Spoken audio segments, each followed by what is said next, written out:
This podcast features adult content not suitable for listeners under the age of 18. You have been warned. Previously on Back to the Story.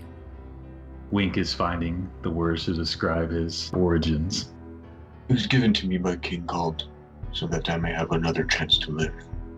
For the second time, Ball jumps into a dark hole. Judging by the size of the claws, this creature is probably very large. Judging it probably has 4 legs. You're guessing would weigh maybe half a ton, if not a ton, and would have probably very large, at least frontal appendages to be able to carve this sort of thing out with wide claws. Now you can see the spacing between each claw mark is pretty wide, probably to better dig out the dirt. But there are baby owl bears over there.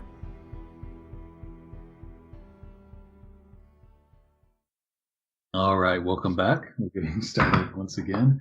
We're just heading past the tree line into the clearing caused by the creek, frozen. You can hear briefly the sound of the cubs moving, you assume, before the sound is drowned out by the wind, as you have moved some distance around. Do you cross? You can see the creek there in front of you. It's only maybe 10 to 15 feet wide. I'd like to take another look around, see if there's any sign of a mother owlbear in this direction. Okay. What are you looking for? Like tracks or sounds? I think I'm probably focusing more on sounds. Okay, roll a perception check. Not great, 13. Not bad either. As you're listening out, waiting for a few moments, the sounds of the cubs goes away, but you do hear a sort of a heavy moving through the snow, about 100 feet to your right, to the east, moving towards or near where you heard the cubs before. Okay, I'm going to point this out to everybody very quietly. Let's very quietly get out of here then. Yeah. Okay. And so as you begin to cross over the ice, who's leading this? I'll take a step back, seeing as how everyone else, or Ellery at least, seems to have a better idea of where to go. Okay. I guess I'll go first. I'll be up there with Ellery then. Okay. As y'all two move over the ice, you immediately, as you step on it, realize it's very slippery. You catch yourselves. And it's one of those things where if you're careful, you can move over it fine, slowly. But if you try to move quickly, there's a chance you might fall. Yeah, I'll tell everybody else that. It's very slippery here. Step with your entire foot, not with half of it. Take it very slow. We're moving over ice. Ball, I think you should probably go last, and we should tie a rope to you before you head across. Okay. If it breaks, then... Okay. So Ellery and Amson, as you'll move across, slippery, you take a second to regain your composure and then move across slowly, getting to the other side without issue, followed by Vesper, Melly, and Wink as you'll move across. Again, it's slippery, but if you take your time and you're slow with it, not too much difficulty as you slide, walking across. Last Ball, as you're moving across, trying to be stealthy, quiet, moving. As you step, you notice it is slippery, just as they warned. But if you're cautious and slow, you won't slide as you move across. And as you are moving across, you hear a sort of a growl in the distance to your right. It's some way down. As you're all freeze and be still for a moment, you can hear the wind and the distant footsteps about 100 yards to your east. As you take another step, there's a sudden as spider webbing from your left foot. Taking that step, the ice cracks as you freeze. What do you do? I think I'll try to spread out my weight. Okay. How far away am I from, like, where I want to get to? Like 10 feet or so. Okay, if I'm just 10 feet, then I'll just go for it. Okay, so you take another step. It cracks under your weight. Another step. You get about halfway across, and the ice. As Ball, you fall with your massive weight through the ice, and you only fall maybe 3 feet into the water. The water gets up to maybe your knees, maybe a little bit higher as you're standing in a pretty shallow creek as the ice shatters and breaks. All right. At the start, Ball's got like this, like, oh shit face, and then it's like it only goes up to like what, like an inch above his ankles, and he's like, oh, okay, never mind. Yeah, it only goes up to like below your knee, like halfway of your shin. Yeah, so then after like the panic subsides, Ball just like calmly lifts his leg out of the water and starts to try to like dry it off. Okay. And you do kind of stomping through the ice. It'll continuously break, but you can move forward. But as it breaks, you do hear a growl in the distance to the east. Looking there, do I see anything? Looking down, it's a pretty straight shot. You do see a large form. Standing there, you see the 2 smaller forms nearby. You see this big, purplish furred creature, with wide face, big eyes, and beak, is this sort of standing there at the edge of the creek on the north side, the side where your friends are, but it's about 100 feet down. It's looking into your direction. Okay, I think I'll just. I mean, if it looks like it's just kind of hanging out there, even though it's growling, if it's not approaching, then I'll just continue with the party. Though I'll look back at it just to make sure it's not suddenly behind me. Yeah. So you move forward, cracking through the ice. It is watching you the whole time. And it's just kind of staring down as you move, cracking through, getting to the other side where your friends are. Okay. And then I get back with the group. Okay. So you're all standing there about 100 feet from, looks like an owlbear and 2 cubs playing. They aren't approaching, but the larger owlbear is growling and facing your direction. Let's move away from them. Okay. Slowly. Okay, so you slowly back out, moving into the tree line away from them. A few tense moments go by, but you don't hear anything charging through the woods after you. Another 5 minutes goes by without any issue as you're kind of back into the tree line, the forest once again. So as you're continuing, moving along, you do see. Make a perception check, everyone, as you're kind of moving along, listening out for the owl bear. Dirty 20 for Vesper. 4. 17. Okay. I hit the wrong button, but it's an 8. Okay. So Ellery and Vesper, as you're moving along, you do see there's a few trees that you're passing that have large claw marks upon them. You can see one in particular has the bark is almost completely torn off. You can see a tree has been marked. In that same tree where the bark has been almost completely torn off with claw marks, you see an axe embedded in the tree there. Both of you see this. Can I look at the axe? You're maybe 15 feet away. You'd have to get closer. Gonna point this out to the others. Looks like the owlbears might have had some trouble. I'm gonna get closer. Okay. As you move closer, you can see there's some blood in the snow. Not a huge amount, but there is blood splattered about as you move forward, and you see the axe embedded in the tree. 10 feet away. As you move, there's a sudden make a dexterity saving throw. Oh boy. 10. Okay. As you're walking, your right foot takes a step, falls through the snow, and lands into this carved almost gutter. As it twists your ankle, you take 3 bludgeoning damage, and you're slowed for the next hour. Your ankle is effectively sprained. Son of a bitch. Okay. Rolling your ankle is absolutely horrendous. It's bad. She's limping. You do get close enough to see that there is a simple wood axe embedded in the tree. You can see there's a symbol carved in on the wooden shaft. Make a religion check as you look at it. That I can do. That is another dirty 20. Okay.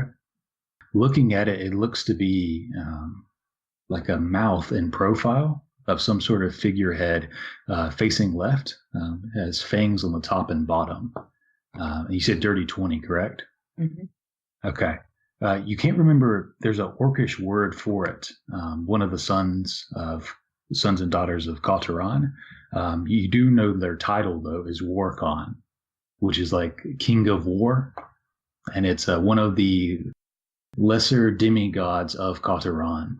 It's orcish in nature and kind of exemplifies strategy in war, not just brute strength that many orcs do, but kind of strategy and tactics. Okay, so as she's looking at that, she can kind of either pull the axe out or leave it there, and moving back to you limping. The thing she fell in, does that look like some kind of mechanical trap, or was that just a natural thing hidden under the snow?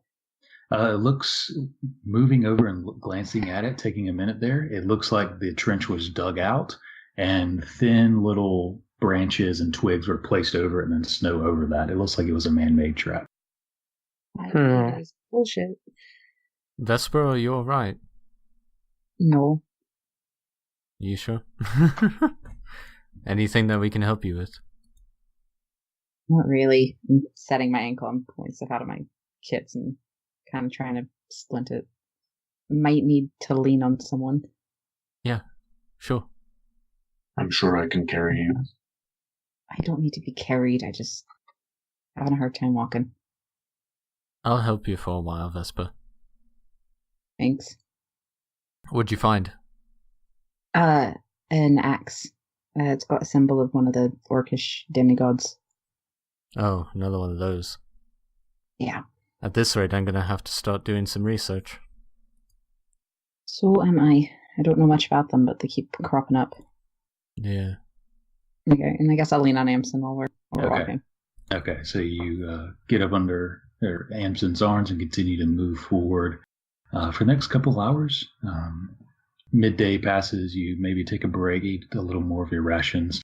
About an hour or so later, Vesper, your ankle kind of stretches out enough to where you can kind of move at normal pace then. It's still throbbing pain, but you're able to move fine at this point. It was a pretty basic trap. But as you're moving through the woods, you guys start to hear a sort of coming from the west, a sort of thundering sound. But it's not coming from the sky. You can hear sort of this rumbling noise, and it's getting louder and closer. Does it sound like horse hooves or like a boar charging or something like that? Yeah, vaguely. Yeah, it sounds like something moving very quickly, and a lot of it, whatever it is, moving very quickly. I want to find a rocky alcove and hide. Okay. As it's getting closer, you estimate you're maybe half a minute, 30 seconds, 20 seconds before it's upon you. Go ahead and make a perception check. Just looking around. 8. Okay. Looking around, there's a boulder and there's a lot of trees, but there's not like a outcropping or any cave or anything like that. But there is a boulder that for you would serve its purpose. All right, I'll jump behind the boulder. Okay, so you jump behind the boulder as you begin to see movement of tall creatures that are darting in between the tree line. They're still far enough away to where you can't quite make out what they are. What are the rest of you doing? I'll take a page out of Wink's book and try to find a place to hide. Okay. Same. So you all try to do your best to move behind trees and behind rocks as stampeding horde of elk, large antlers, many of them charging through the woods. You see as they begin to pass. Everyone go ahead and make a strength saving throw. Wink with advantage. Natural 20. Okay, so Vesper, as they're charging, you see one heading towards you, not intentionally moving towards you, but just dodging around a tree. You see it heading towards you as you circle around the other side, as it scrapes the tree right next to you. 19 for Wink. 10 for me. Okay. Wink, you can hear these things leaping over the rock. You literally see them leaping over you as they are charging beyond. Ellery, what did you say you got? 10.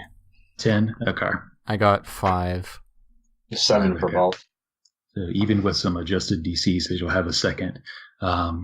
Ball, Amson, Melly, and Ellery each take 2 bludgeoning damage just from these things bouncing into you, hooking you with their horns, slamming you against trees as you fall over. Not grievously wounded as these things are charging by.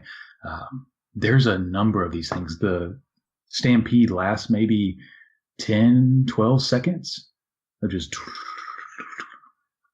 before they pass. You can still hear them thundering to the east as the sound grows quieter as they pass. Ah, Ow. everyone okay? Yeah, what are they running from? Something was chasing them, I think. You hear something to the west, and then you hear as you see running forth, you see a human, male, neatly trimmed beard, very thick mustache. He's in a fur-rimmed hat, loose, kind of almost like yellowish-orange shirt, loose pants tied down at the bottom with boots, and he's just charging, runs by. He gets to all of you, stops for a second. What are you waiting for? Run! And then begins taking off again, following where What? the elk ran. It just... I just start running. Okay. Ellery, you take off as you hear. Coming from the west.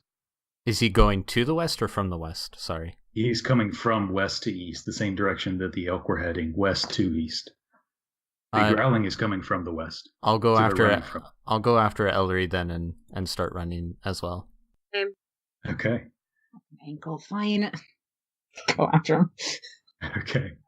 Ball and Wink, are y'all running, or are you just staying where you are? I don't want to leave my rock. Okay. I think I'm going to try and hide it out. Spoken like a true Svirfneblin. I also run a lot slower than the rest of you. I think Ball will spend his time trying to find where Wink went to. Okay. The rest of you will take off running. Those who ran, roll athletics checks. Wink, roll a stealth check. Ball, roll a perception check. No way. Natural 20. Sick. I will never ever roll this good on an athletics check ever again. Natural 1. With the advantage, it's a 24. Okay, Wink, searching around, you see a spot between 2 larger than normal roots next to a tree. It looks like there's sort of a hole already there. You don't know if there's a creature down there, but it looks like it'd be a good place to hide. Yeah, I just jump in it. Okay, jumping in it, very little of your tufts of white hair kind of come out of the edge. Ball, you look around for a moment as your friends take off and don't see anything. Okay, I'm still looking for Wink because, as far as I'm concerned, maybe he got swept up in the stampede and who knows where he is. Okay, so the rest of you are running ahead. You're kind of catching up. Amson, you're catching up to the human just running. You can see on his back looks like a smaller crossbow of maybe oak or some light wood. You see a few rabbit pelts that are hung over his shoulder as he's just sprinting as fast as he can. You see a few things like a rabbit pelt fall off, and he pays it no mind. He's just sprinting. As he's doing that, Melly, Ellery, Vesper, you try to catch up as best as you can. Vesper, as you're running, you suddenly, as you get caught in what looks like a rivet where the snow was embanked up, and the snow kind of comes up to your waist as you kind of have to dig and waddle your way through, lagging behind the rest of the group there a bit. Do I notice that Vesper is delayed? Yeah, I mean, you can glance over your shoulder and see her stop as she kind of into the snow and then begins trudging her way out. If I realize Ball's not with us, though, I've stopped. Yeah, I mean, you could look over your shoulder and see Ball's not with you. Fucking. I start turning back. Yeah, me too. I guess I'll be the last one since I was pretty committed to running, but I'll start running back as well if I see everybody else leaving. Okay, so you're moving forward and you're kind of looking behind and realizing not everyone's there as you kind of stop, beginning to turn around and to decide what to do next.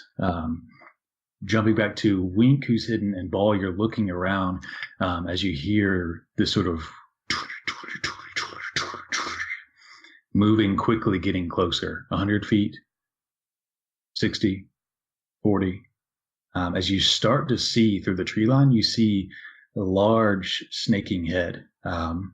It's maybe 6 feet in diameter, this head. The eyeball itself is maybe the size of a basketball. As you see these yellow snake eyes that peering out as you see the snakes snaking through the tree lines looking. Can I use is it divine sense? Yeah. And that sense is... Actually, I don't think there's any point in using that. Let me just check that out, what it does. As far as I remember how that works, if you do sense, you don't notice anything coming from this creature. Okay, a moment later... Sure, I'll use it anyway. Yeah, okay. Okay, you take a moment. You don't have to use it if you don't want to, but if you do, you don't sense any sort of abyssal or infernal fiendish presence or any undead. You see it's just a big, looks like a snake creature kind of winding its way through. You don't see the body, you just see the long neck. A moment later, you see another snaking through, hissing and growling. And you see a third and a fourth, all in very close proximity to each other. Finally, you see a fifth kind of peeking up over the tops of the trees, peering out. What do you do? It's what, 30, 40 feet away from me? It's maybe 30 feet away. Yeah. You see this greenish color. You can see a dorsal fin coming from its head and running down the length of each of the 5 necks. Is there anything obvious I can hide behind? With your size, not in immediate percentage. You can make a perception check, but it is moving in your direction that would slow you down. Just with your size, there's no tree. Right. I'm still going to try to see if there's something immediate I can hide behind while I still keep trying to find Wink. Okay, make a perception check or survival.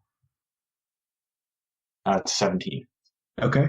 Looking around, no tree is wide enough to cover your broad shoulders. But looking around, you do see maybe 10 feet, kind of to the right, beyond the trees, you see a felled tree that maybe you could lay under, maybe get under some snow.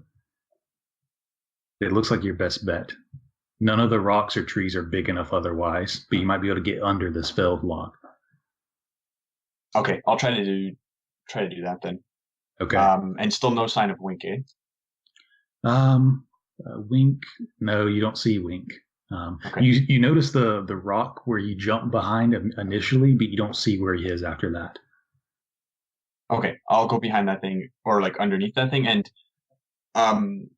even if it means I'm not quite as hidden, I want to be kind of peering out and making sure that whatever the snake thing is doesn't scoop up like an unconscious Wink or something of the sort.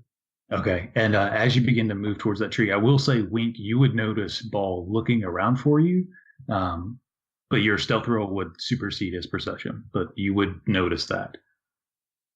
Yeah, I'm not risking coming out, sorry. Okay. So, Ball, you look around, and Wink, you see this before moving quickly towards this felled tree. Go ahead and make a stealth check. That'll be a 1. You move over in that direction, getting down on your stomach, and there's a bit of a space, just a few inches gap between the log and the top of the snow, and you kind of get there and sort of hunch down and look through. The snaking heads move forward close enough to where you can see they're all attached, these 5 heads, to one singular elongated snake-like body. You can see this massive tail wrapping around as these 5 heads snake around looking. You can see the 4 of them kind of looking, sniffing, and hissing. You see one that's sort of licking the air with its forked tongue as it turns its gaze, shifting its head sideways to where the eye is facing towards you. For a moment, it scans in your direction, and you see the pupil narrow and dilate. You see it turns in your direction as all 4 of the other heads simultaneously turn in your direction, and you see it taking a step in your direction aggressively. It seems you're spotted. What do you do? I'm going to cast Shield of Faith on myself, and then look at this thing and say, because I'm with this, the pupil what did you say? It was kind of what was the word? It narrowed. Narrowing. I get the feeling that I didn't really do a good job hiding here, so I'm going to shield of faith on myself and say it's not a good idea. You say it's not a good idea to whatever this thing is. Okay.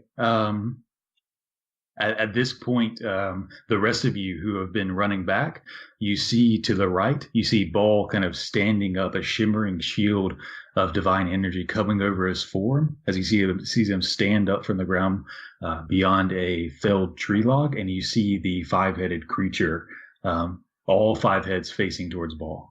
What do you guys do? Oh, shit. I'm going to run over to Ball if I can. And as soon as I get within, how much is it? 10 feet of him, I'm going to do Smoldering Heritage and cast that big thing of smoke to obscure us. Okay, so as you're running in that direction to go do that, the rest of you? Ellery? I am... what am I doing? I'm preparing Firebolt in case I see it try to strike. Okay. Melly?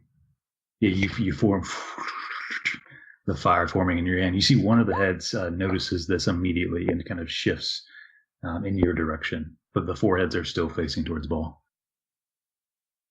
I'll get my hand crossbow aimed and get ready to shoot at it if it attacks as well. Ready, aiming it down sight. Melly? Would I be able to run back fast enough to be within 60 feet? Yeah, you could be within 60 feet. Is there a gap between it and Ball? Yeah, there's probably a 30-foot gap between it and Ball. Okay, then I'm going to cast Grease in between it and Ball. Okay, so as all of this is happening, Wink, just interject. You're close by to where you can kind of notice these things happen. Interject if you ever want to do something in particular. Yep. Otherwise, I'm assuming you're hiding. Okay, so as you all run forward, Ball, you hear footsteps behind you. As you look over, you see Vesper running forth, and you see from her hair billowing out smoke from underneath her clothes and flowing out of her hair as your entire area is enveloped. This smoky cloud of blackness neither one of you can see. The rest of you, Melly, as you move forward, you cast in with your wand Grease, the spell, as you see pushing out of the snow, this black liquid that kind of flows up, and it's almost solidifying into frozen liquid that's gelatinous almost as it covers the area between the creature and Ball. As Amson and Ellery, you prepare both fire and bolt as this creature begins moving towards Ball and Ellery. Stepping on. Yes? Oh, as soon as I see it start to move forward, I would like to cast Firebolt on the Grease. Oh, okay. Make an attack roll. Hope this works. That's a 14. Yeah, this unmoving target. Yeah, as you cast the firebolt on it, it's immediately the entire area of Grease ignites in flames, burning up.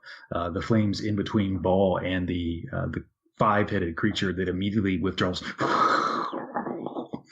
drawing back from it a little bit. For a moment, it's hesitated as it pulls back from the fire, looking around at it. Amson, do you just still hold the bolt? Yeah, I'm gonna wait until it looks like it's gonna try to attack either Ball or Vesper. Okay. So still holding that as it ignites, Ball and Vesper, you hear a sudden roar of what sounds like flames, and then the hissing and growling of the creature only 30 feet away or so. You can't see, but what do you do? I assume I've heard Vesper kind of creep up behind me, right? Yeah, you saw her moving towards you. You saw the smoke envelop out of her and then black out your vision and the area around you. I'll come this way. I don't know where Wink is. I'm sure he's fine. We'll find him, but right now we've got to get away from this. Did you see Wink? No. Then he's Too not busy away going from in. it. At this point, you hear the of the claws that reared back during the fire slam back down on the ground again as you hear the hissing, a little more calm this time. The rest of you see it's now looking around the flames and it's starting to move around it. If I can get closer to Ball, I'm going to take his arm and kind of try and guide him. You feel Vesper's hands on your arm pulling you away. What do? You can hear moving kind of forward and to your right, circling around where you hear the flames. I will follow until I'm out of this fog thing and I can see again. It goes with me. Yeah, as you begin to follow Vesper, the smoke doesn't dissipate. You cannot see as you're running through the snow. Every now and then, one of you bumps into a tree, and the movement is slow, but because you can't see. Yeah. Well, do I know this about you? Do I know that it follows you? She's done this once before during the boar fight with Noxtra. Okay, well then I probably am not going to keep following you. I'm going to want to find where Wink is. Yes, I'll say we need to find Wink first. Okay, well, we can find him in a minute. If we just wait till this goes away, it doesn't last forever. Once, hopefully, that thing is gone, we can search for him. I'm going to stay here. If And we're then dead, no one's going to be able to find him. I'm just going to... I assume my sword's already, unsheathed. Yeah. And I'll just kind of, grip it and hold it in front of me and wait. Okay.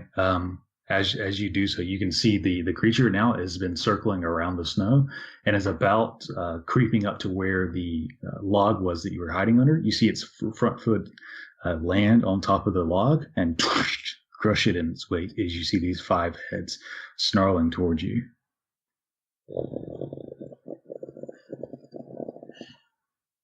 You see they're kind of setting themselves up at different angles. You see their heads all rear back, preparing to strike. I'm going to shoot it. Make an attack roll.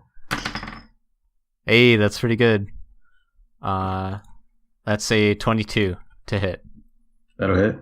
Okay, let me get it's a d6 plus 2. Yeah, 8. 8, okay. Okay, so Amson, as you aim over the right side of the body, lit up by the flames, you release. It lands into the neck of one of the creatures. It doesn't even flinch. It doesn't seem to even notice the impact, but it's still focused on Ball. I look at Ellery.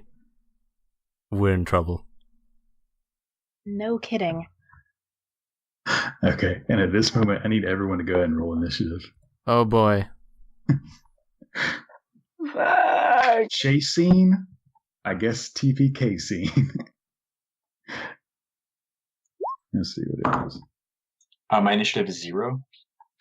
Great. Go ahead and roll another character.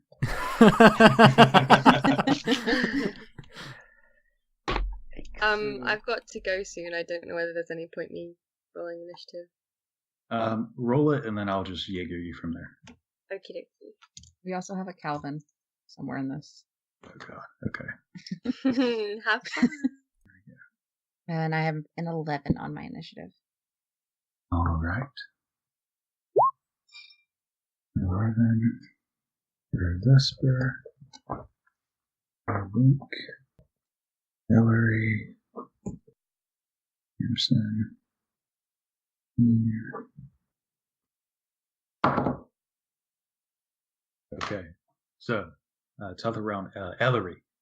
With the flames ignited, the 5 heads aiming towards Ball, all reared back ready to strike. What do you do? Yes, so I'm going to immediately cast Firebolt at the same head that Amson initially hit. Okay. It's a 14. That will just miss. As the flames just brush by the creature's head as you're aiming for that particular one. Are you going to stay where you are?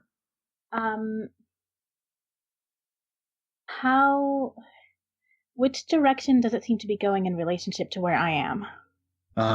Okay, yeah, so the creature is sort of northeast of where you're facing. In front of you is Vesper, and then Ball, a few feet behind. Ball's turned around to face the creature. Directly next to you is Amson, and Melly is right there with you as well. And it's maybe 35 feet beyond a few trees there. Okay, in that case, I'm going to move kind of back into the side a bit. Okay, so you kind of back off to the side, trying to flank around, getting some distance between you all, and you kind of move next to a tree where you can see enough of a line to the creature. And that will bring us up to Melly. Katie, did you want to take a turn before you leave? Yeah, I can do. Okay. So everyone, you shot it already, didn't you, Amson? There's a bolt in the neck of one of the heads. Right. I'll Ray of Frost the same head then. Okay, make an attack roll. Natural 20? That'll hit. And roll 2 of those dice. Mm-hmm. So that's 7 cold damage, and its speed is reduced by 10 foot. All right. As you conjure up a shard of ice, launching it from your wand, it slabs into the neck. You see the ice is stabbing into the blood, begins to trickle out this dark blood that seems to shimmer with a slight purplish blue color, like oil and water. And do you stay where you are, Melly? Yeah, I'll stay with them. Okay, so you're staying there. That brings us up to Kalvyn, who's going to take a few steps forward and is going to throw a javelin. I'm just going to quickly say goodbye. Okay. Thank you for joining us, Katie, and we'll see you next week. Bye, Katie. Bye. Good night. Good night, Katie. Good night. So Kalvyn is going to throw a javelin over its head, and that is a 16, so that'll hit. Hitting the same neck, only about a foot north along the neck, stabbing into it near the ice where Melly just hit, as he kind of runs up and kind of pulls out his sword, looking to all of you. And that will bring us up to the creature, who's is about 20 feet away from Ball, and is going to step up just a bit, about 10 feet forward, and you see the heads all look towards you, Ball, as they begin to... Am I still obstructed by the smoke stuff? It's come around the smoke. You had a round or two to do something, as it took it time to go around it. It's the log you were hiding before, it stepped on it and crushed it. Okay, but what I mean is, like, is Vesper still on top of me? Yeah, I'm sorry. So then isn't the smoke just still surrounding It's us? within 10 feet. It's a 10-foot sphere. I'll leave that up to you, because you kind of stopped and didn't move, and it depends on does Vesper continue to move or stayed where you I are. would have stayed next to him. Okay, so you're still in the smoke, and Ball, you would have stayed in it. Yeah, I'm holding my ground. Okay, so just listening for me. So these are going to be a disadvantage. So that is a 11 plus 8. That's a 19 to hit. That'll match my AC, so that'll hit. And that's less, so that'll miss. Less, so that'll miss. Less, so that'll miss. And that one hits. So you get 2 hits.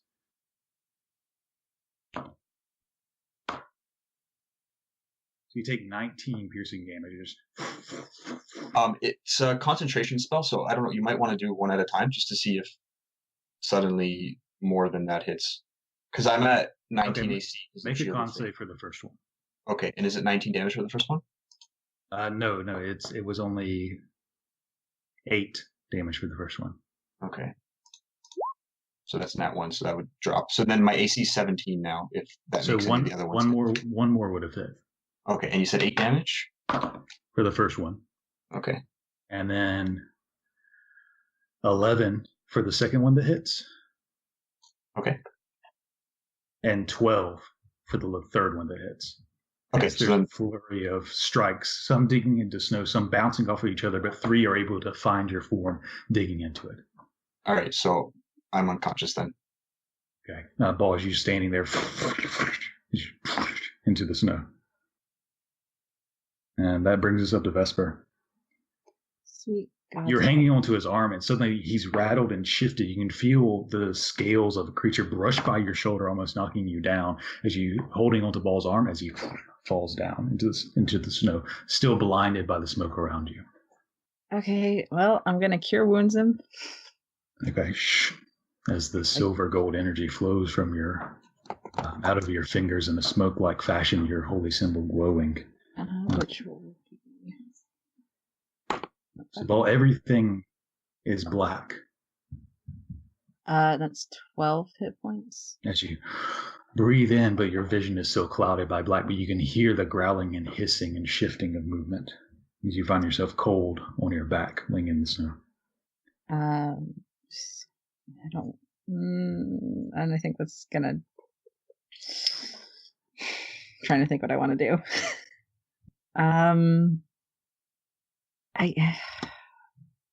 I guess I'll disperse it as a bonus action and let the smoke start to clear. Okay, so you... And over the rest of this round, the smoke slowly starts to dissipate as you can begin to see 1, 2, 3, the heads appearing through the gaps in the smoke as it swirls. Draw my rapier as my interaction as it goes away. Okay, pulling out the rapier. Are you going to stay where you are? Yep. Brings us up to Wink. So you're hiding between the 2 roots. You can hear all this going on. Do you stay hidden? Looking around within 25 feet of me, sorry about the banging, is there another something I could potentially run to and hide? Yeah, you're in the middle of the forest, so there's a bunch of trees all over the place. All right, great. I'm gonna pop out and shoot at the thing. Okay, so you pop up around the corner. You can see there's an ice and a javelin in one of the necks as they were just diving into the still swirling smoke as it's dissipating. All right. So that should be with advantage because I was hidden. So that's a 20. That'll hit. And what were you aiming at? Just probably its tail or its butt. Okay, so aiming towards its hind region. 20 will hit, yeah. So that's 10 piercing damage, and then I'll just shout out, "Run, you idiots! I'm fine!" And then I'm going to run over to another outcropping, preferably dive behind a tree, action surge, and hide.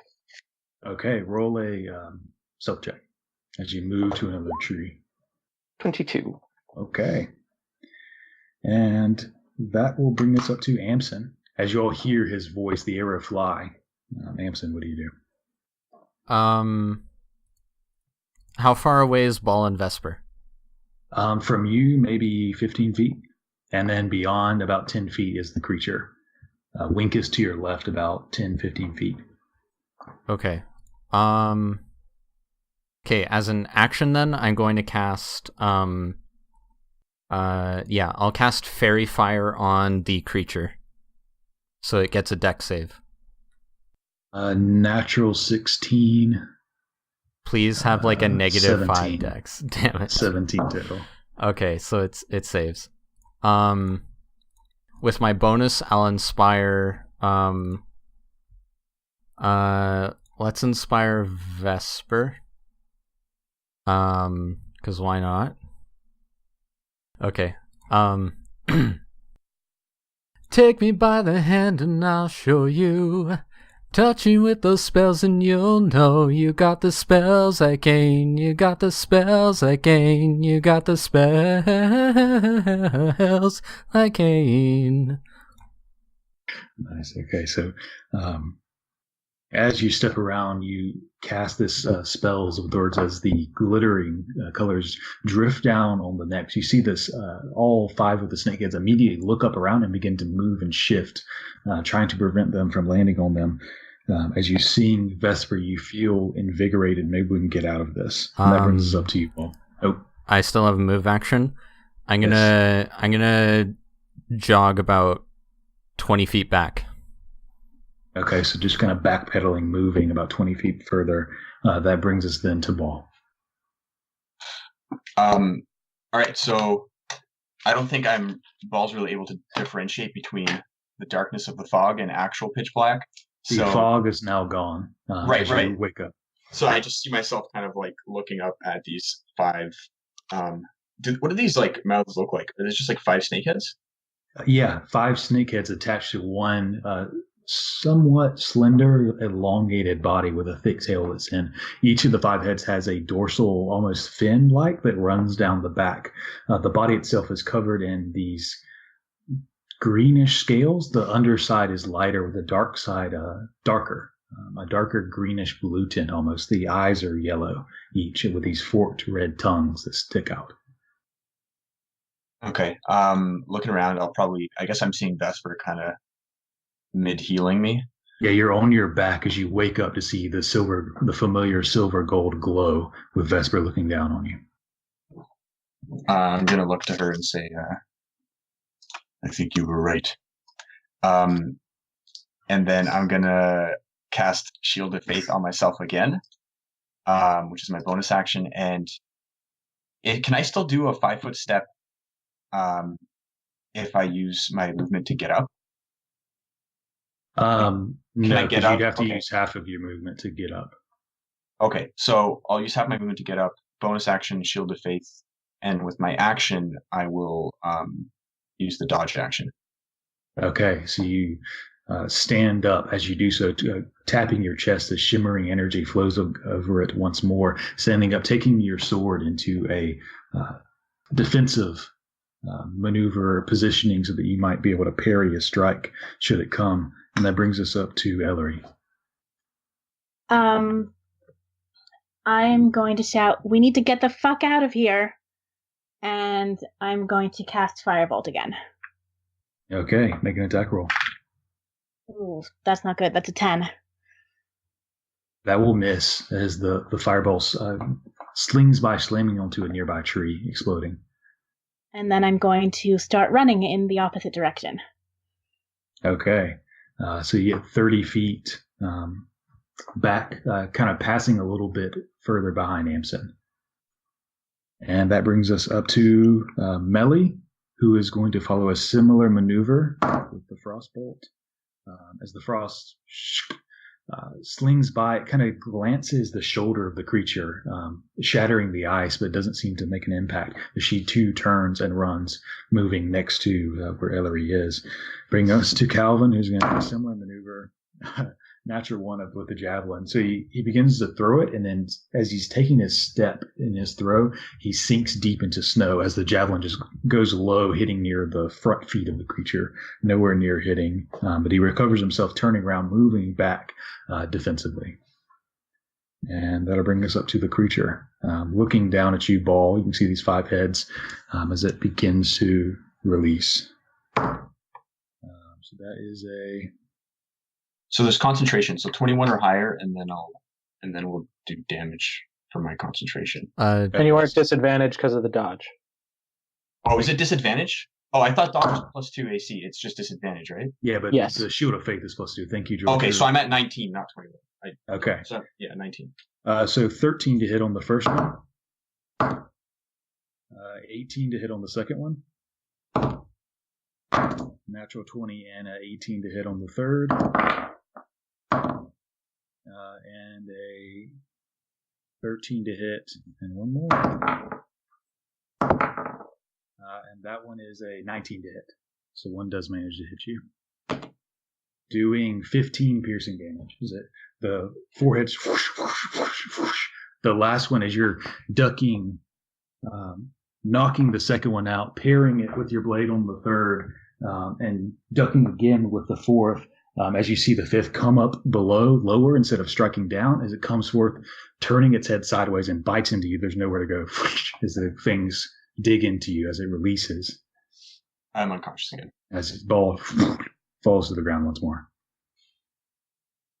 And the creature is going to shift forward just a bit, and that's going to bring us up to Vesper. It's about 5 feet from where Ball is, or 10 feet.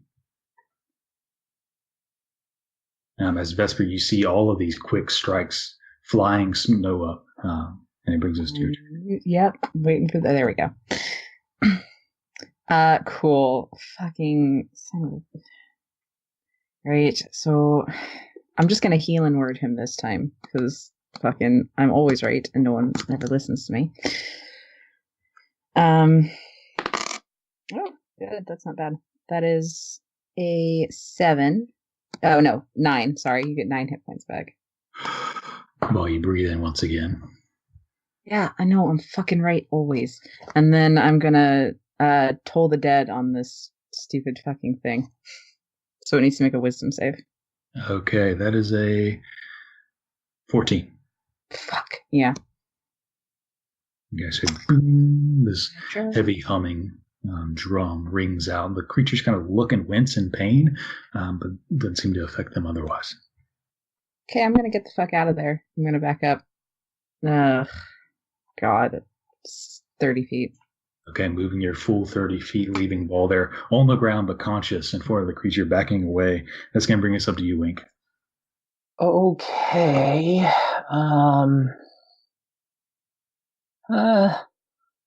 Hopefully he'll be smart enough to stay down. I'm going to run not in the same direction as everybody else. If they're going like south, I want to go east or whatever. Putting as much distance between me and the creature, and then I want to fire another arrow at it. Okay, so with your running 25 feet westward, finding a tree to pop out and sling your arrow, roll with advantage as it doesn't notice you're there. 16?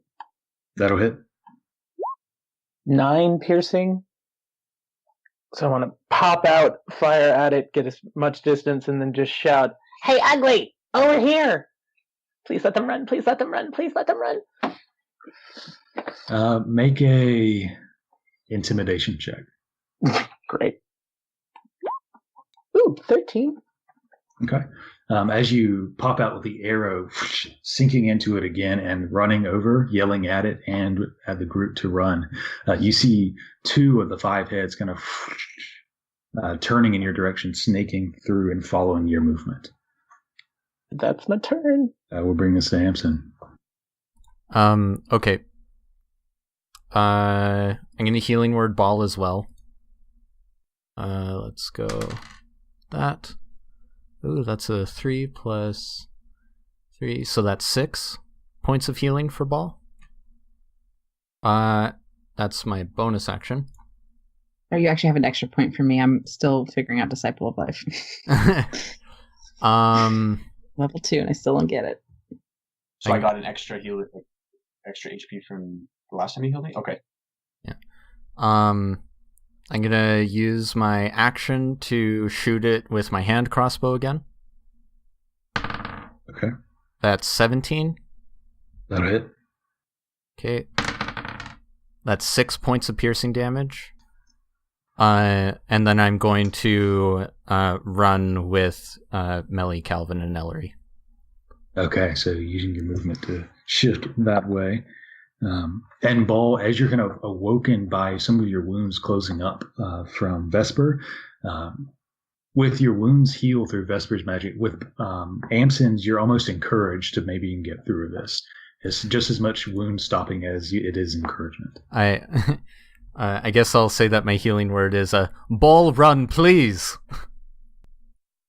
As Amson hasn't given up hope on you yet, and that brings us up to you, Ball, as you're laying on your back in the snow, your blood strewn everywhere. You see 3 of the 5 heads looking down at you. Okay. 2 other heads are tracing over beyond the body. So I'm gonna kind of picture, like, maybe as I'm starting to come to, I see like my great sword's kind of like knocked down and just kind of maybe just out of reach. And just from being like tossed and turned from the snake bites, I see the great axe that was given to me, the one that I'm supposed to bring back to this Jarl. And I mean, at this point, I'm pretty sure being knocked unconscious twice means my speed is halved. So I probably also feel like Ball gets a sense like if I'm getting through this, it's not from running because I'm not outrunning this thing. So I want to grab this great axe and kind of like hold it and kind of like close my eyes and kind of brace myself for what's about to be a very potentially painful fight here, and then use this like I guess you start seeing a layer of frost develop over this axe as I cast whatever this thing is called. And I'll leave that part up to you. Yeah, so Ball, as you do kind of come to the great axe out of hand, looking up at this creature, your armor kind of chinked in ways from the attacks. As you get to your feet, withdrawing the weapon, the great axe, Dronval's axe, you pull it out and you focus upon it. As you whisper a word of these giant runes carved into it, you see the wooden shaft of the great axe, as well as the head of it, this bearded large axe, covers itself in frost. You can see as the snow and wind begins to whip up, centered on Ball, snow spiraling around, frost covering the trees and limbs further as ice begins to fall and as the snow begins to pick up. This small blizzard focused on Ball begins to form.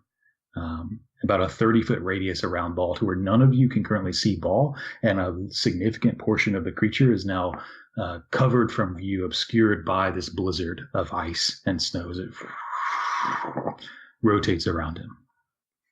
And I think that makes me obscured. Correct. So I'm going to start just slowly backing up. I think he can't attack me if he can't see me. I don't know how that works. But maybe he can't see me. I don't know. Do I get the sense like he can still see me here? You get the sense as you're backing out, you kind of can see the silhouettes of the heads kind of shifting and turning as you can kind of see through this almost. They hear movement and begin snapping vaguely in various directions towards you and into the ice, but you're easily missing two of the attacks. The third one is heading towards you, but you easily just turn and hit it with the staff of the axe, knocking it away, the attack, as you back out. Do you move your 25 feet? Or I'm sorry, your 10 feet? Well, I stood up, so that would give me like 12 and a half. I have 5 feet of movement? Yeah. Yeah, so I'll move my 5 feet back if I can. From what you're saying, it sounds like I'm not going to get hit doing this. They strike at you, but they don't. They aren't able to make contact on this first strike. So I'll take the 5 feet back. You take a 5-foot step back, and that will bring us up to Ellery as you see this swirling mini blizzard centered upon where Ball was, conjured up when he pulled the axe out. You can see it through the trees as you're at this point a good distance away, maybe 50 feet away. What do you do?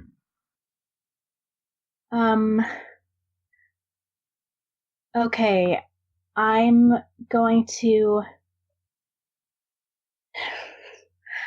shout first to Ball, get some distance, and then to Melly, try the grease again if you can. And then I'm going to stay where I am and I have space. I'm going to run another 30 feet and prepare Firebolt for as soon as Melly casts Grease. Okay. So you say that to her. She nods in recognition, and then you move 30 feet away. At this point, it's getting very difficult to get a good bead on the creature, especially with the mini blizzard and all the trees. There'd be a pretty significant AC bonus at this point, but you can still get a sort of bead where you can at least try to weave it through the trees. So if I can tell that that's the case, then I'll stay where I am. Okay. From where you are, there's at least somewhat of a clearing to get a decent shot. That would bring us up to Melly, and I believe she should have spell shots. Yeah, she's going to cast Grease again on the creatures. I'm going to make a dex save. Not enough.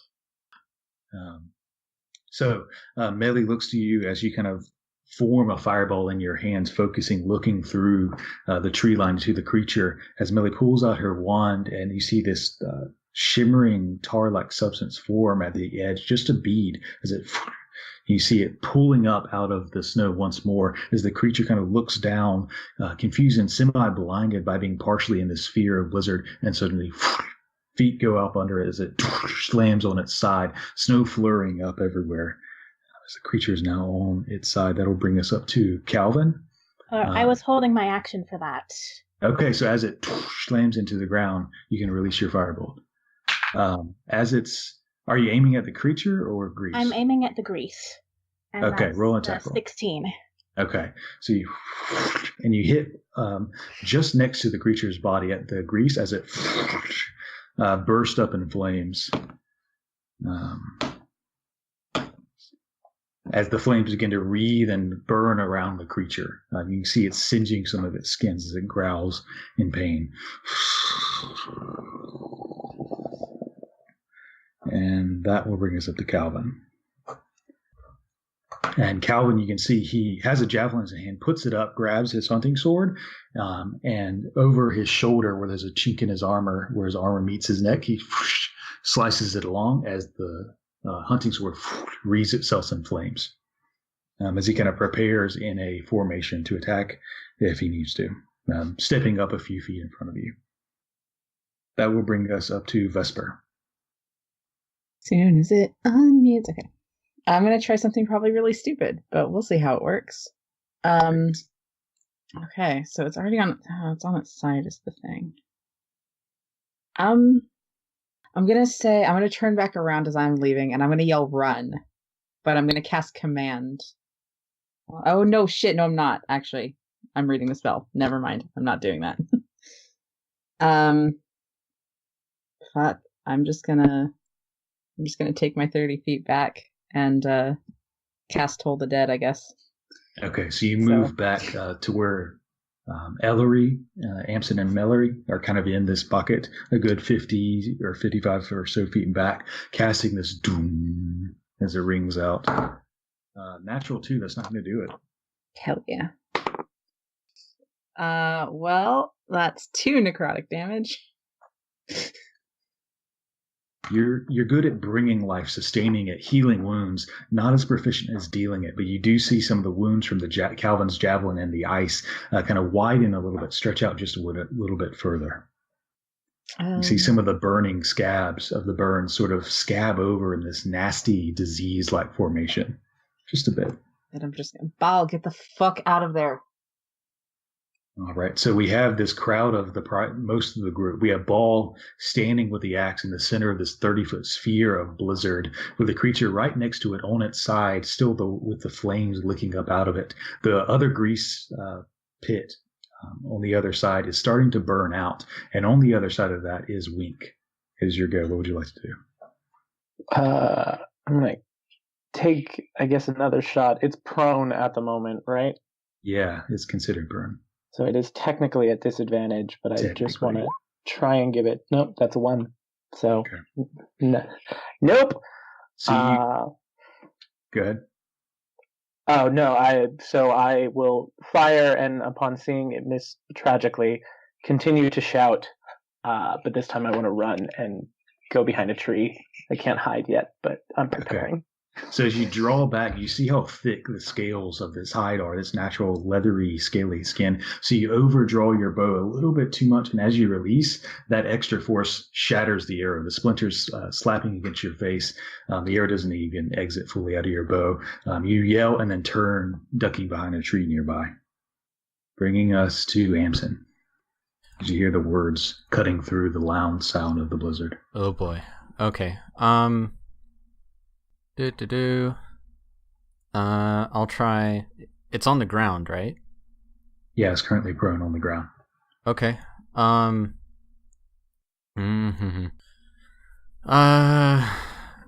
Just in case, we need to do this. I'm gonna use my last spell slot to cast Fairy Fire, again on it, and it gets a Dex save. Is it disadvantaged because it's on its side? Yep. It is.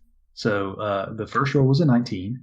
The second one was a 5. So a 6 is not going to do it. Nope. As it begins to stand up, this glittering energy. What color is it? Purple. This purple energy rains down upon it, some of it whipped up by the blizzard, blending in this whitish, now purpley color of the blizzard. But a good portion of it lands upon the 5-headed snake-like creature as it's starting to get to its feet. Okay, so that was my action. Okay, I guess I will Inspire Ball as my bonus action. This one's going to be fun. Take it how you will. Ball is a hero. Ball's been a hero since the end of the fight. Ball's gotta be strong, he's gotta be fast, he's always fresh from the fight. Ball is a hero. Ball's been a hero since the end of the fight. Ball's gotta be pure, Ball's born with the rune, and Ball, he's larger than life, larger than life. I think I know exactly what you meant with that song, and I'm taking it to heart. So, Ball, as you hear these words of heroism echoing through the loud sound of the whipping blizzard, you're standing with the creature on the ground, covered in this blue shimmering energy, making it very visible, very easy to see its movements and shifting of its sinuous muscles along its 5 snake heads. Brings us to you. All right. It's still down. Like, how far away from me is it? 10 feet. And how close together are all its heads? Fairly close together. They're all attached at one singular point, so they're closer together the further lower you get towards the body. But they do spread out as you get closer to their snouts. It's not like if I wanted to do something that hits multiple targets, this counts as one target, or do the heads count as individual targets? It's a little bit of both. You're not sure exactly how it works, but you can certainly try whatever you want to do. Okay. So I want to get. I have 10 feet of movement? Yeah, so you can get right up next to it. Yeah, so I'll get as close as I need to get to use my rune weapon and breathe fire, trying to ignite whatever is left of the grease that hasn't been ignited, and trying to hit all 5 of the heads if I can. Okay. So that's a dexterity saving throw. It has a disadvantage because it's still on the ground, and that is a 17. What a natural 16. Okay, so that makes it so it'll only take 2 damage. Okay. As the flames roll over it, you can see it burns the outside of the scales, but just singes them. It doesn't get to the core of its form. Do you want to say more? Or you used your movement, that's your action. Do you want to do anything else? I'll use... do I still have 5 feet of movement? Was it 5 feet to get next to it and then 5 feet? It was 10 feet to get up next to it. Okay, that's fine. Well, yeah, I guess I can't do anything else then. I'll just end my turn there. Okay, then that brings us up to Ellery. Okay, so I'm gonna go ahead and cast Chaos Bolt at it. Okay. You have advantage. Ooh, right. It's still... Oh yeah, it's on the ground, so it's a straight roll. A straight roll, though. Yeah, because of the... Okay. Well, let's see how this goes. 10. And that'll miss, unfortunately, as the bolt, the shimmering, multicolored bolt, flies over just over it, slamming into the snow behind it as it bursts in a radiant of energy and light. And I'm just going to yell, "We've got to fucking run!"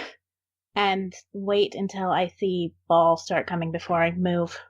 Well, I guess I can't really hold that, but... Okay, but you're watching, waiting for that. Yeah. That'll bring us up to Melly, who's going to Frostbolt. That will just hit. And of course, Kalvyn is right after her, so I have to do both at the same time. So that deals some amount of damage. See if she has it set up. Nope. Right. I think I remember how much it is. It's a D8, I believe. Thank you. Ooh, rolled an 8. All right, so she cast that, staying next to you where you are, Ellery. Kalvyn is going to move forward with his sword.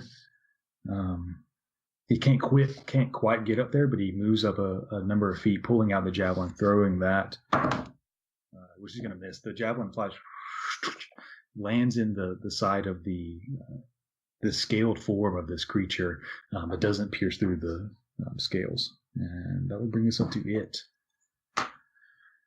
And the creature is going to look around, and 2 of the heads begin to try to pull its way towards the yelling small creature to the west, but can't pull the rest of the body as the 2 heads snap at each other. 3 of them are going to aim towards you, Ball. He's going to stand up and then aim towards you, Ball. At disadvantage because of the frost. That is a 11 on the first, 11 on the second, 12, and a 19. 19 will hit. Okay. Dealing strikes forth with 7 piercing damage, bites into you, and then it's going to step up to you and sort of almost moving around to where it's next to you and getting closer to Kalvyn. And its last one's going to go towards you as well, which is a 12. No, that won't hit. Is your shield of faith up? No, I was knocked unconscious every time I got it up, so. Okay, so it's gone. Okay. That is its turn as it moves forward, and that's going to bring us up to you, Vesper. Okay. Well, since he's not leaving, I'm gonna stupidly spend my last spell slot on a guiding bolt. Okay. At advantage because of the fairy fire. Fairy fire. Thank God. 15. That'll just hit. Oh, shit, okay. Was I supposed to have an advantage on my chaos bolt? He was still on the ground at that point, so it was a straight. Right, got it. That's not terrible. That is 15 radiant damage. Okay. And he is now glowing, even brighter. All right, so this bolt of radiant silver gold energy slings out like a spear of divine radiance as it slams into it, knocking it back about half a foot. And you see it's glowing now, shimmering even more with the fairy fire in there. And that's where you're going to stay where you are? No, I'm going to move back another 30 feet. Ball, let's go! And that is going to bring us to Wink. I want to get as far away as I can within the short distance of my bow, which is 80 feet. Okay. And then take another shot. The further you get away from it, the harder the shot's going to be because you're weaving through a forest. That's so fair. Where you are now, it's just a straight, it's fine. The further you get, it'll be -2 and then eventually -5, and then you won't be able to make the shot at all. All right. About how far away am I right now? You're probably about 30-ish feet from it. So you can shoot now and then move if you want. Yeah, I'll do that. Okay. So you shoot with advantage because of the fairy fire. And because of we'll say this one is because of the... Natural 20. Natural 20. Go ahead and roll double the damage. The dice. Yeah, not great because I rolled 1 on the die, so 9 piercing. Did you roll the dice twice? Yes, it auto-rolled it. Oh, did you roll 1 on both of the... I rolled a 1 and a 4, but I don't... Okay, there it is. So, yeah, it's sad. Nothing, though, as you draw back, releasing... as it strikes into just under the jaw, into the throat of one of the heads, as it begins turning around.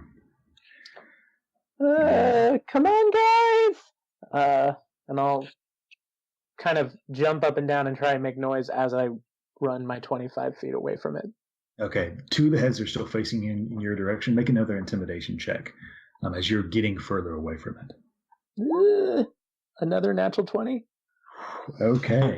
You can see at this point, two of the heads were facing you, and the one you hit under the jaw was actually a third, this sort of a central head, and it turns to in your direction, Wink, as you see the other heads all turn in your direction. Bye. You hear it growling, hissing under its breath. That brings us up to Amson. Okay. Okay, I'm gonna shoot it once more. Okay. At advantage, right? At advantage because of the fairy fire. That's really good. Oh, thank goodness. 23. That'll hit. Ugh. That's a 3 points of piercing damage. As the bolt strikes through, pushing through the tough outer scales. Okay. And then, yeah, that'll be my turn. Okay, and that'll bring us up to you, Ball. You're right up next to it. You see the five heads, for the moment, are facing in the direction of where you heard Wink. The blizzard is still whipping around you. So I will use... and it looks like they're all kind of facing towards Wink right now, right? Is what you're saying? For the moment. Yeah, for the moment, they're facing away from you. Okay, so I'll use... It's strange, you can tell clearly that this creature cannot see through this blizzard, but your eyes seem to be glowing with this pale blue light, and you can sort of see through it. Okay, I'm going to do... Just so I don't fuck this up, I can do... Does this make sense, doing an attack, a 5-foot step, and then using a movement to move away? No, 5-foot step is my movement, right? Yeah, it would use all of your movement, basically. Okay. You see like the flames of the creature from your runic power and from the grease have kind of died down at this point. It's still smoldering in certain spots as you see the heads facing towards a Wink for the moment. Okay. For now I will do the 5-foot step and then action to move away. So I guess 15 feet away. So you step back 5 feet back. And then are you going to use your action to move? Basically dash, basically? Okay. So you move 5 feet away from it. And let me check on this. Okay. And as you take another step back, you can see one of the heads out of the corner of its eyes as I shift to see the movement of the blizzard moving away from it. And suddenly you see a storm of heads moving in your direction. You see with their long necks that can reach far. Still at disadvantage because of the blizzard. Natural 1, that's going to miss. 12. 18. 18 will hit. 18 hits, okay.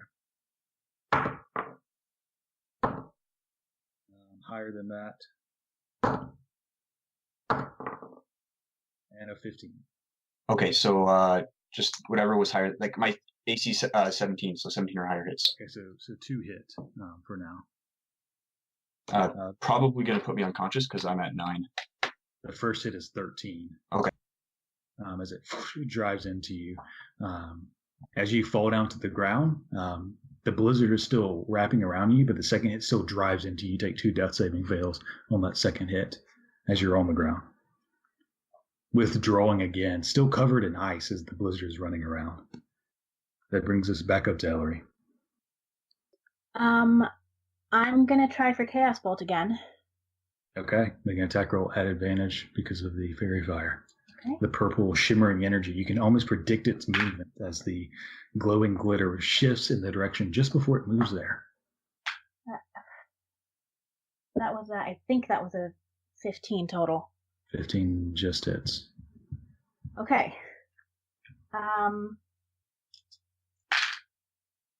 12.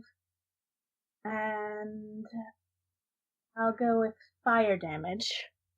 12 fire damage. 12 fire damage, okay. As this bolt of chaotic energy of various light and colors shifting, rotating, and pulsing in various colors slams into it, and as it does, quickly it goes pulsing rapidly in various colors, finally landing on red before it burst into flames, wrapping around it, knocking it back as 2 of the heads kind of shift towards in the wound on its shoulder. Are you staying where you are? Yes.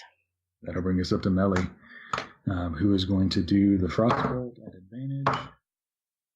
Not going to hit. The frostbolt over its shoulder. Kalvyn is going to, at this point, run over next to where Ball is, shifting near away from, so he's not in the blizzard, and is going to try to attack it at advantage. Still not enough. As he strikes with the flames, this thing cuts and scrapes along the scales, but doesn't seem to penetrate it. As that brings us up to the creature, who is going to take 2 strikes against Kalvyn. That'll hit. And that'll hit. It's not looking good. He's still up. As you see 2 head strikes towards Kalvyn.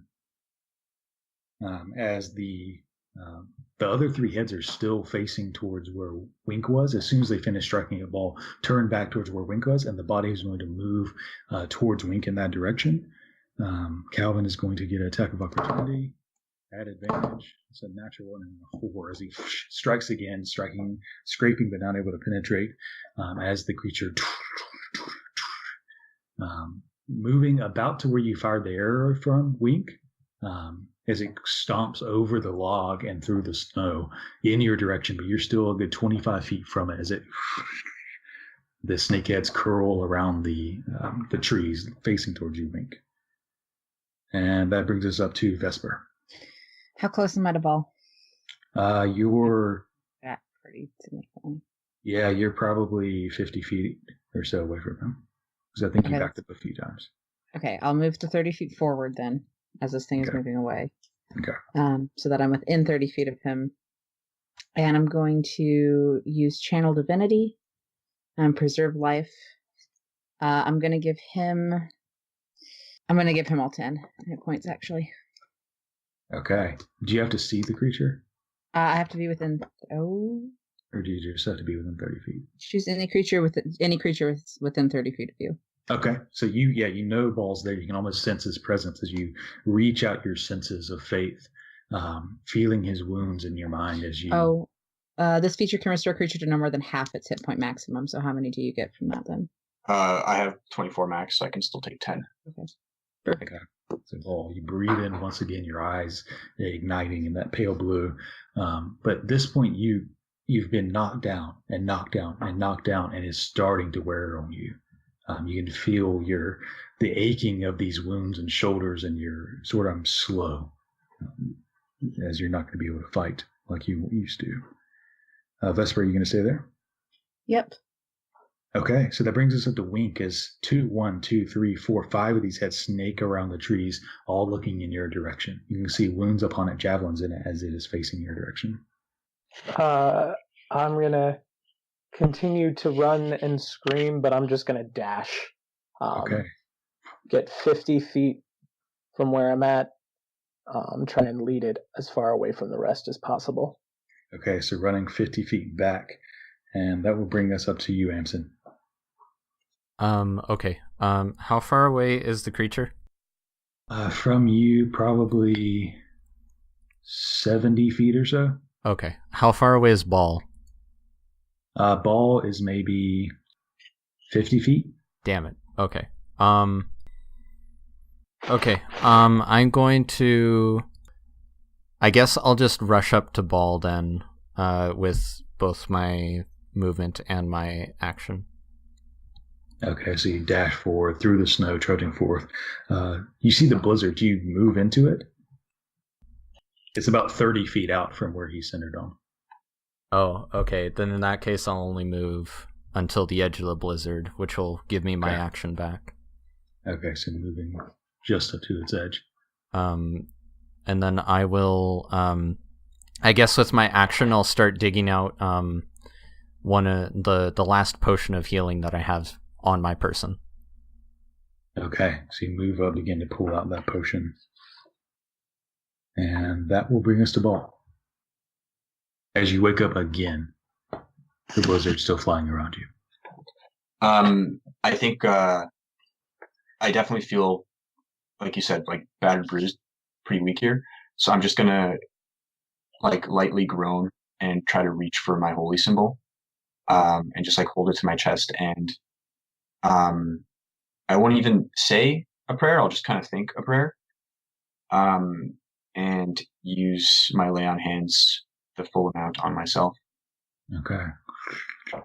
As the wounds heal over, redeeming you to some extent. You're still on the ground. Did you want to stand up, or are you staying there?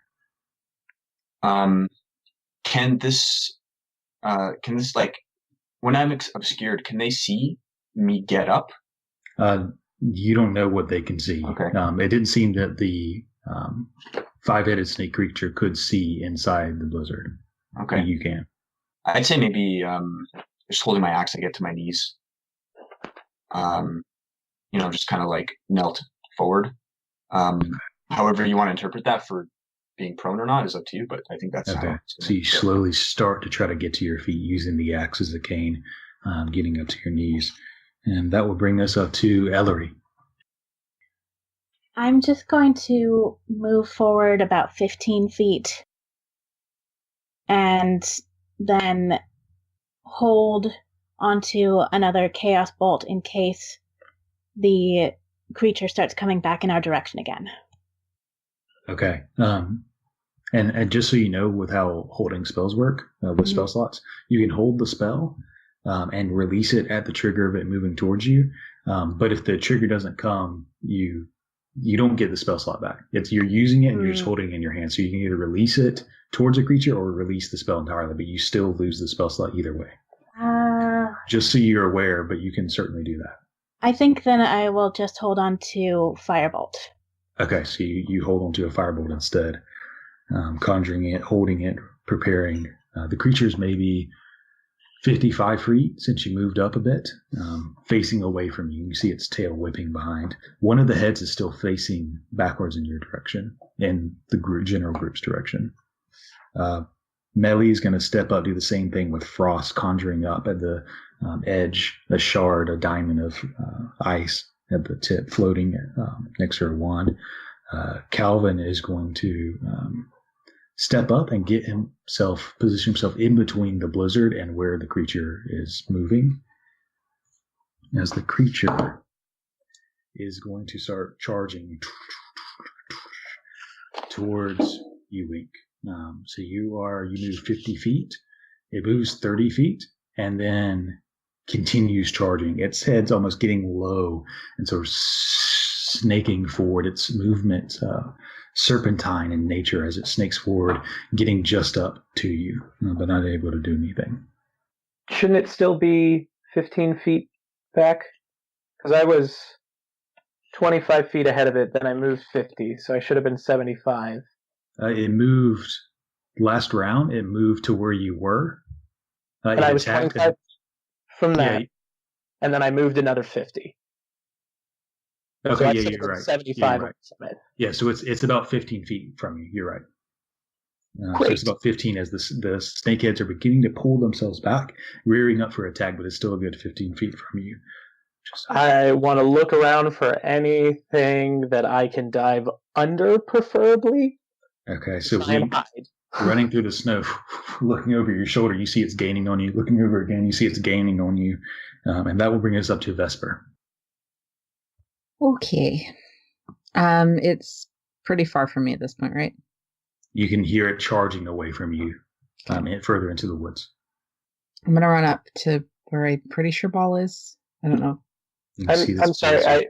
I want to go back. I didn't just want to dash. I wanted to find a place to hide if I could. Oh, yeah. It's not your turn yet. Oh, sorry. I got confused. Yeah, I was narrating kind of what was happening. But yeah, sorry, you're running. I forgot it was his turn, not mine. Yeah, as the Hydra's chasing after you, and as it runs off into the forest after Wink Vesper, you see the blizzard where Ball maybe is. If I can run in and try and find him, I guess. Running into the center of it, your vision is immediately obscured. You can see nothing but frost and snow as it's bashing against the side of your face, swirling in a clockwork fashion. But you can move towards the center and eventually kind of bump into a form. You can see two tall, glowing eyes about 9 feet up, 8 or 9. Or I'm sorry, 9 or 10. I'm just gonna gently kind of punch him in the arm and go, "Are you ready to leave now?" And then Probably I guess just hear a groan. I'll just grab onto him basically so he's not out here by himself, and then start pulling him towards where I came from. Okay, so blinded by the ice, you move up to Ball, trying to pull him away. And that's going to bring us up now to you, Wink. So if you're looking for a place to hide, you can roll perception, which would be your action, or you can... There's enough trees to where you can use some of your movement to get behind them, and then try to roll stealth. If you find a place first, you'll get advantage on the stealth check later, but it'll be a turn later. Yeah, so that's kind of the I'm not going to survive that. I am... if I can find any kind of outcropping of rocks, I'm just going to rip off my duster that I wear and just kind of lay still so that as much of my skin is exposed so that I can blend into a snow-covered rock. Okay, there are a few boulders. You can see as you twist around beyond a tree, you can see a few stacks of boulders next to a tree. Not hugely large, but big enough for you to jump behind. So I'm trying to use my stone camouflage to hide. Okay. 24. What does that ability do? That's my... you have advantage on dexterity stealth in rocky terrain. Okay, so you have advantage. But it's because I look like a rock. 24, okay. So you jump over the boulders, pulling your duster off, kind of curling up, trying to be as spherical as possible to look like a rock. And you stay there as you hear the stampeding towards you, hoping this works. And that brings us up to Amson, as you hear the creature running off into the forest after Wink. What do you do? Okay.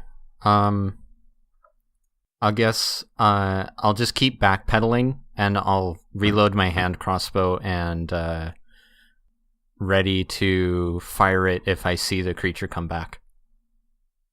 Okay, so preparing backpedaling, reloading your crossbow, you can certainly do that. And that will bring us up to Ball, as you feel Vesper's arm tugging on yours. You hear the creature running away. It's probably a good 90-ish feet away from you at this point. I think I'm just gonna try to find the closest tree or boulder or something just to go and walk towards that. Okay, yeah. Ideally in the direction probably away from the creature. Yeah, your movement is slow, but you can find one tree about 10 feet away that you can kind of lean up against. Okay. When I get there, I'm just gonna sit down, put my head back to it. Okay. Were you dashing or just standard movement? I think standard movement. If it's 10 feet away, I think standard's all I need. Okay. So yeah, you move over there, leaning up against it with the blood still dripping a little bit from the wounds that were partially healed. As you kind of stare through the blizzard, this tearing up everything around you. And that brings us back up to Ellery. You're holding the flame in your hands as you see the creature darting off away from you. I am going to see... How far away am I from where Ball is at the moment? Let's see, you stepped up a bit, so you're maybe 30 feet. He's 30 feet to your right, and you're facing forward towards where the Hydra was running. But he's about 30 feet to your right.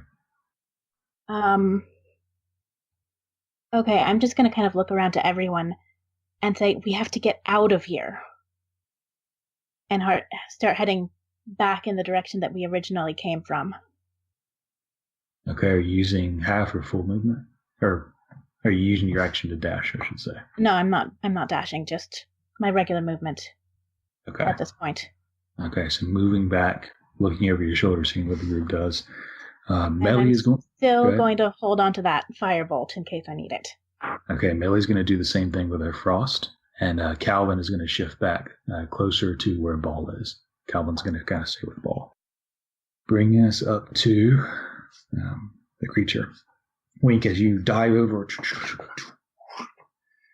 ripping it off, being as still as possible. You hear the...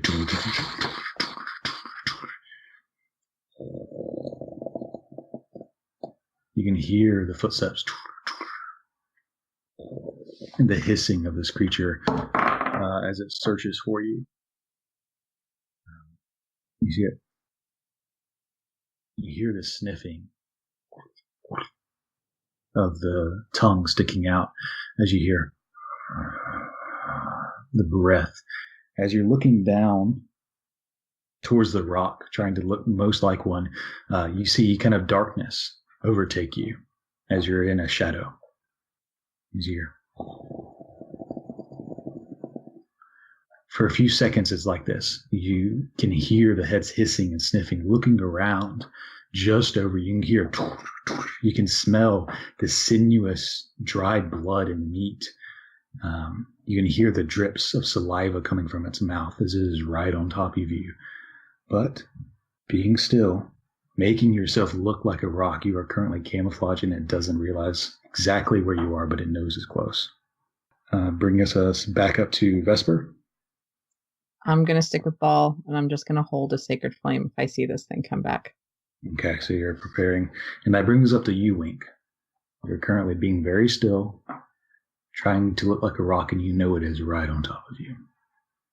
All right, well, given that it's right on top of me, I think I'm just going to continue to hold my fetal position. So you hold as it continues to growl, sniff, lick the air for your presence. It senses something, but not enough to know your precise location, as you can hear it moving around trying to find you. Well, here's a question. My skill feat, Stealthy, allows me to move up to 10 feet without breaking stealth, even if I go into the open. Do I get the sense in this situation where that is worth the risk, or... It's one of those, like, I have technically the feat to do it, but this seems like probably a special situation where that's harder. You could certainly try. There are 5 heads looking for you. Yeah, I'll just one. But you can certainly try to shift and roll like a rock and move through the soft snow, which will kind of dampen your footsteps a little. No, I'll still rock. Okay. You think about it for a moment, and you kind of try to peer out from your fetal position. You can see, like, there's a rock over there. I can probably get to it. But instead, you decide to stay where you're at, being careful. And that brings us back up to Amson. Is the blizzard still active? The blizzard is still active. Yeah, for the time being. Okay, I'm gonna yell out.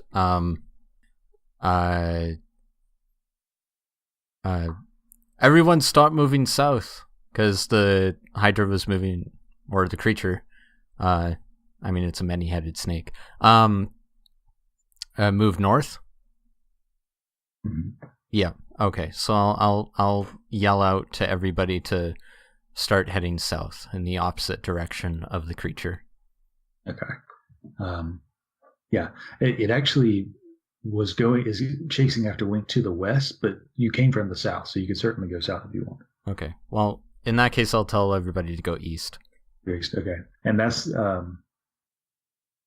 that's the direction that the man ran when he came through here. Yeah. So I'll tell everybody to start heading in that direction, and then I'll start moving in that direction as well, kind of circumventing the blizzard. Okay. And that'll bring us up to Ball. I'm sitting there.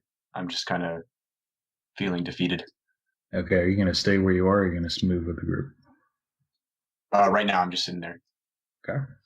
So Ball, you remain unmoving. Ellery? Seeing that Ball is not moving, I'm going to get a little bit closer to him and to say, come on, let's go. Please. So you move towards your words cutting through the blizzard, falling on Ball's ears. And then just hold on to that firebolt. Okay. Melly's going to move with you. Kalvyn, come on, Ball. Shit. And he's going to move into the blizzard, Ball, and he's going to get up to you, and he's going to start tugging on you. Make an athletics or acrobatics check. I don't think Ball's really resisting. Can I just, fail it? Yeah, you can. So he grabs onto you and tugs, and you're still heavy, but he pulls you off of the tree and starts pulling you away. You only get about 20 feet. No, I'm sorry. You only get about 5 feet away because he moves back towards you, grabs you, and then starts pulling away. But he does move you about 5 feet. in the direction of where Amson is heading. And that'll bring us up to the creature. He's going to searching around, sniffing. It's going to try one more time to try and find you. 17. But as it searches around, the heads whipping and turning, you hear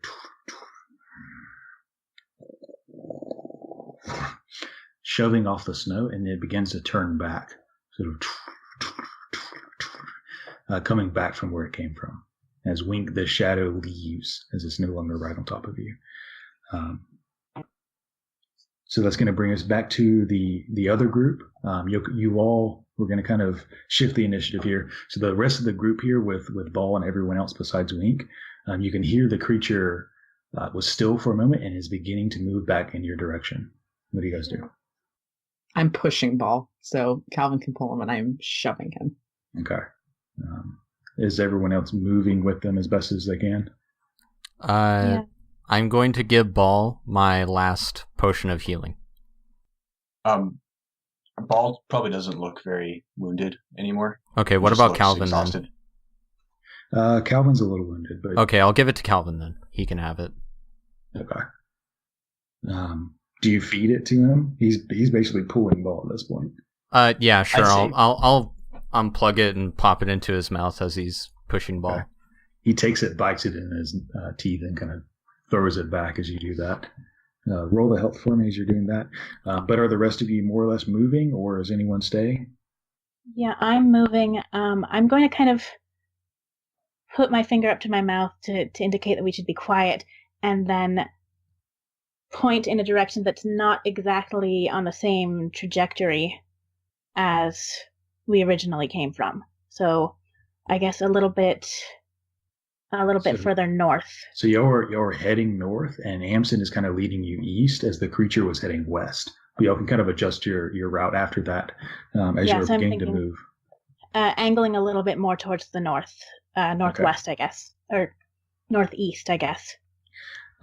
As you're kind of getting with the group and beginning to adjust your route, Melly is going to cast a spell. She's going to use her wand and move her fingers in such a way as if two fingers are walking, and she moves it into where the two fingers are moving very rapidly. As Ball, you suddenly your steps become more rapid as she casts Expeditious Retreat on you, increasing your speed.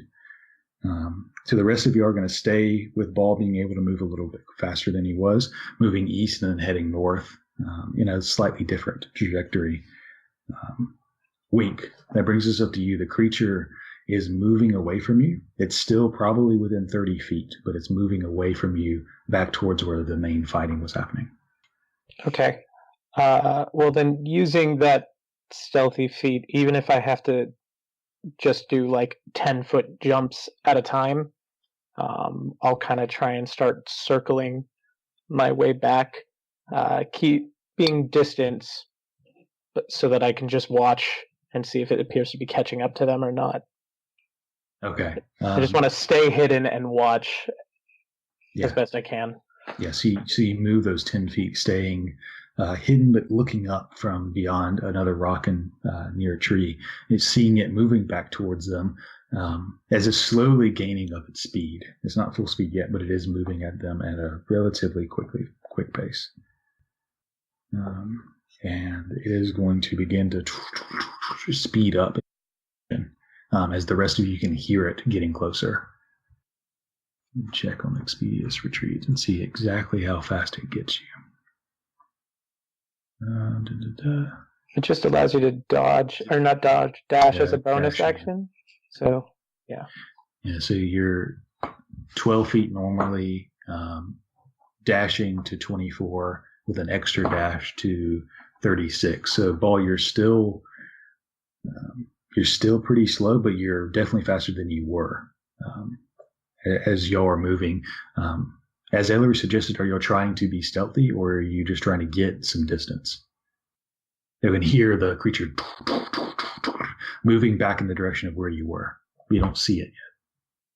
We're still in that blizzard, right? If you're next to Ball, you are. You go. Let's just go then.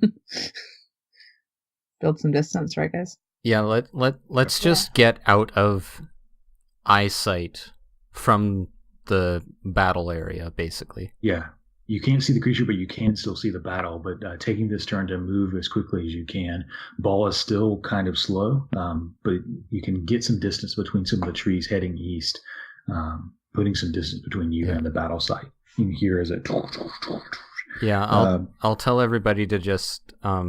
let's just get out of the eyesight of where we were fighting, and hopefully the creature won't come in this direction. Okay. Because that's basically all we got right now. Okay. So you're moving in that direction. The creature, you can hear, it's probably near where the battle is. You can still hear it as it's not being stealthy. Moving around. Wink, are you still using your 10 foot at a time to move? It's probably a good 60 to 90 feet away from you. I'll move a little bit faster. I still want to keep stealth as best I can. Okay. But I'll circle northward, I think, just trying to go around whatever clearing or whatever we fought in. Yeah, and you'll kind of fold in. It wasn't really a clearing, but there was a felled tree which cleared it out a little bit. But you're kind of moving up and around north. The battle's here, where the creature seems to be, as far as you can hear it, and the rest of the group is kind of heading east and then northward after that as well. So you're moving. That's going to bring us up to the creature.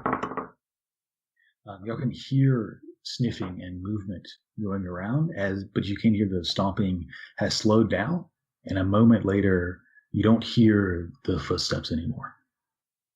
It's suddenly, as if it's suddenly becoming very quiet on purpose. Are y'all still just moving quickly, heading north? I don't want to make any calls. Well, I mean, if it's noticed us, if it is going quietly because it's noticed us, then it doesn't really matter what we do. You don't know if anything's noticed you or not, but you're maybe 60 or so feet away from that area. You heard the stomping slow down for a moment as it seems to be looking around or sniffing, and then as you continue to move forward, the stomping stops.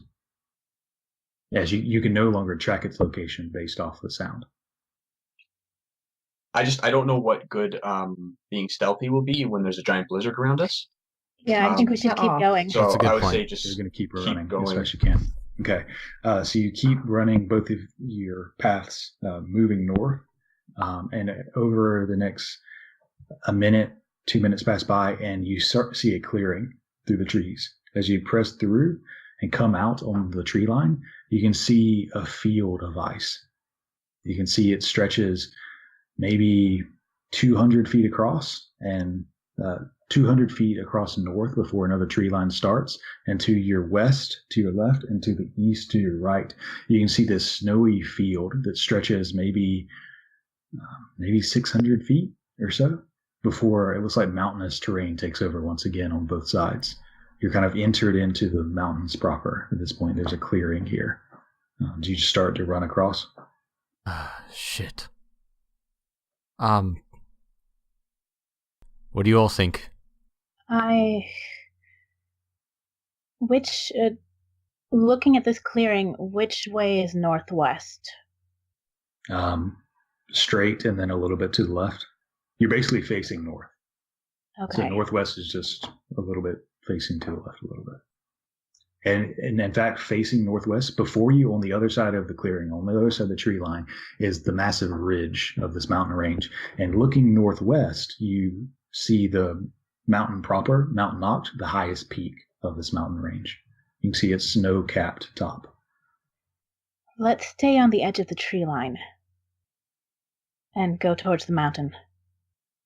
You would have to cut through the clearing, otherwise going around. Yeah, I mean, like, going around a little instead of going straight through.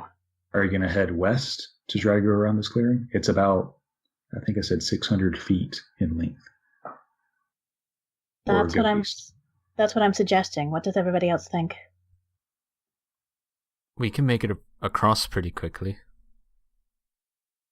And have we heard the creature any time recently? This has only happened over a few seconds. You discussing this quickly. You hear the of the blizzard, but you don't hear any footsteps. I think we lost the creature, so we can probably make it across quickly, especially with the blizzard. We camouflage in quite well, I'd say. Yeah, let's cross and then stick to the tree line on the other side. Okay. Okay. And as you'll kind of press out deciding this and begin to step forward, the blizzard, after it's been about a minute, let me double check that.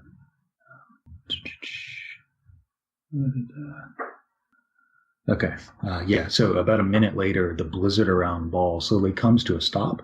And before it completely dissipates, you can kind of see Ball through the snow and ice. You can see his eyes glowing this pale blue color, almost as if it looks like the eyes of a blind man or covered in cataracts before the glowing blue subsides and returns to Ball's normal eyes, the blizzard failing with it. Before it does a wink far to the left and to the west, entering into this clearing, you can see the group far to your right, to the east. You see them begin to cross over this clearing 200 feet, heading northwest. All right. Since I'm closer, do I have any sense of the creature before I go try and chase after them? Passively listening, you don't hear anything, but you can kind of use an action to listen in as they're beginning to make their way across. Yeah, I'm going to hold where I am at the tree line, watching where they're going, but I just want to hold and listen. Okay, make a perception check. It is 4. There's a gentle wind that kind of whips across this clearing, but you don't hear anything else. You actually hear the call of a bird that flies overhead, a small bird. Okay. And then do you begin to cross, or do you want to stay where you are? I'm going to wait until I can actually see them make it all the way across before I chase after them. Okay. So a couple seconds go by. See them get a quarter of the way across, about 100 feet, about halfway. And then they get about 150 feet across of the 200. As you are running, kind of occasionally glancing over their back, you see towards the middle, almost straight north of where the battle took place, you see a snaking head kind of snake out of the tree line, looking across, peering, and then locking target where it sees you running. You're a good 150 feet away from this creature as another snakehead slithers out, and then another, and then the other, until all 5 of the heads are kind of slithered out of the tree line just at that other side of the clearing, facing in your direction. As Wink, you kind of see this happening to the east, to your right. Wink, do you stay where you are? I'm going to try and get closer, I think, but try not to leave the trees yet. Closer to the creature? Yeah. Okay. Make another stealth check at this point. Okay. So you're moving in that direction, just on the inside of the tree line. Seems to be all facing towards them at this point. The rest of you're getting 150 feet, starting to get to the other side, 170 feet across the 200 gap clearing. Seeing the tree line about 30 feet away, you notice the creature exit on the other side of the field. What do you do? Go, go, go, go, go. Yeah, does it seem like it's trying to chase after us or just following? You can take a moment and try to read the creature, but you just see it exit on the other side of the clearing. Go, go, go. Yeah, let's keep going. I'm still Keep pushing running. Ball. I'm just making sure he's going with us. Okay, so you all begin to run, entering into the tree line, just on the other side as you're moving into this forest once again. Everyone give me a perception check. All yours is at disadvantage because you've been knocked unconscious several times. 22. 17. I also got 17. Okay. The 17ers and the 22, you guys hear, or you guys see markings in the snow. You see footsteps. You see the snow has been more or less undisturbed, but you see footsteps, bipedal, humanoid in size. And Ellery, who rolled a 22, you see out of the corner of your eye, you see some movement up ahead, about 40 feet just beyond the trees. When it starts to get into the mountainous ridge, you see movement. Does it seem like the footsteps are heading in the direction of that movement? Yeah. Okay. Well, I'm going to point it out very quietly. There's someone there. There's someone ahead of us. Go, go, go. They're friendly. Even if they're not, nothing's worse than that creature. Okay. So you'll begin to move in that direction, Ball moving as fast as he can. As Wink, you see the creature almost slowly at first. Its snakehead slithering about. You see one of the heads suddenly turns in your direction. You see it tries to pull the body, but the other heads kind of press and pull against it. One of the heads actually turns and snaps towards the body, towards the neck that saw you, as the other heads turn back towards the clearing and begins moving across. You can see its heads are low as it seems to be licking its forked tongue out forward, sniffing the ground as if it's hunting. As you see the group press into the other side of the tree line and disappear from sight. It seems to have noticed you, but isn't going to pay you any mind. It's paying mind to the bigger meal. Oh, sometimes it's good being the size of a rabbit. Okay, I guess I'll just give it enough distance and creep my way behind. I don't know what else to do, guys. Okay, so you move back to where it was, and it kind of starts getting about halfway across.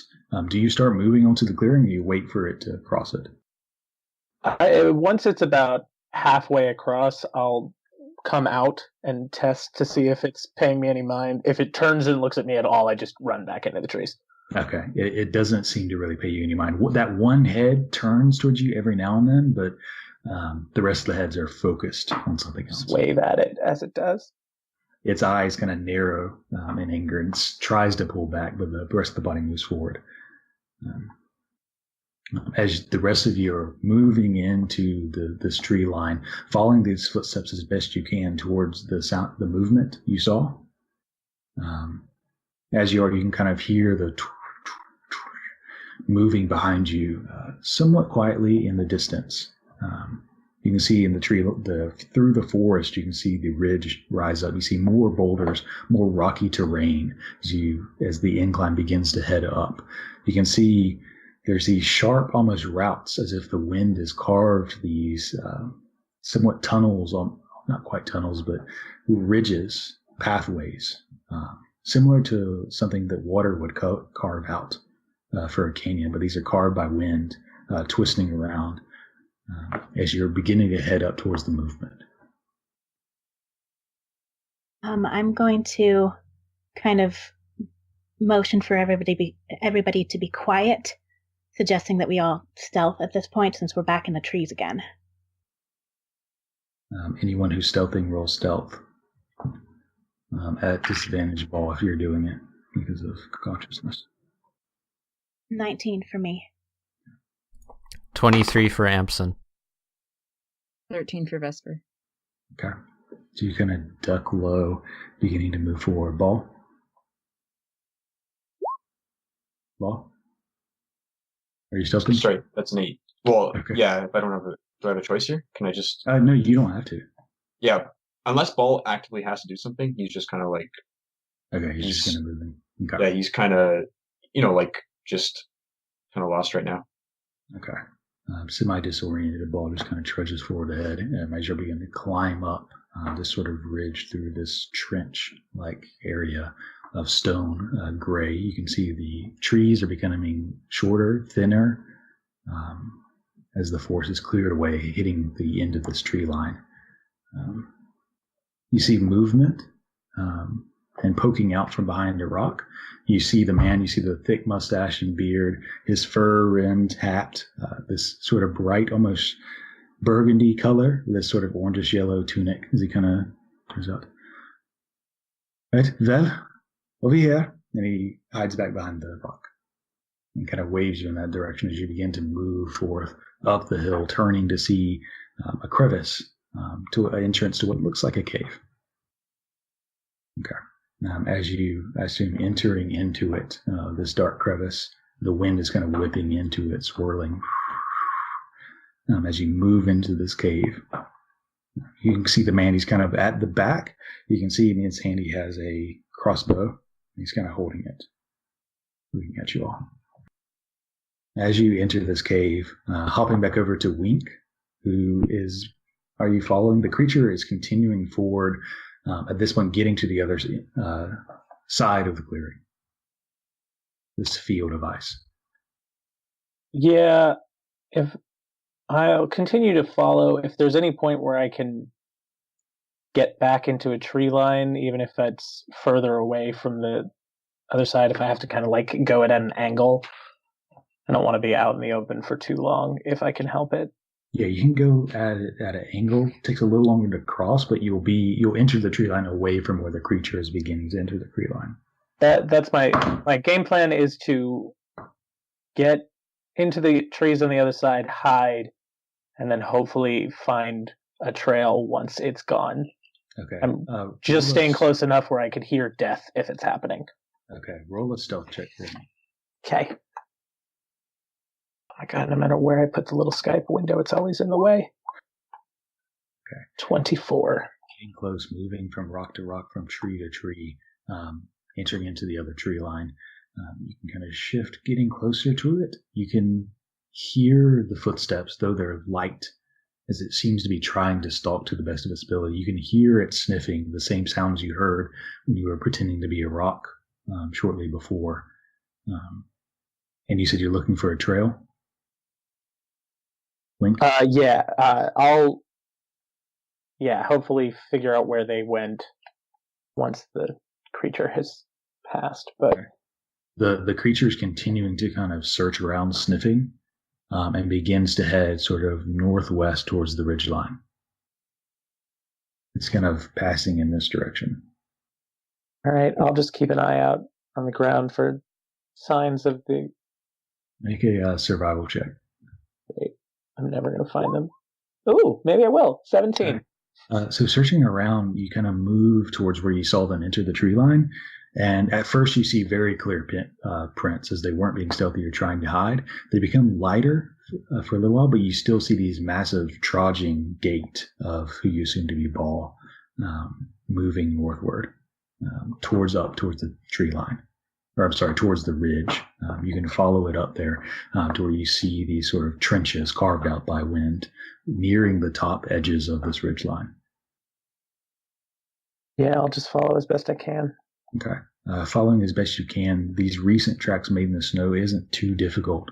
As you're following, you do hear the sound of the creature maybe 100 feet to your left, towards the west, as you come up this line and kind of peek over the edge of the ridge. You can see down into the fjord, into the valley on the other side, this massive mountain range and valley expanding before you. You can see the mountain base of the mountain to your left and this river that runs from the mountain down in this fjord in the middle of this valley. And to your right, you see the entrance, the dark entrance to a cave. Regardless, I'm just going to run in there. Okay, you run in and you immediately run into the back of a creature. Looking up, you see Vesper, Ball, Ellery, Amson, Melly, and Kalvyn. I stab him.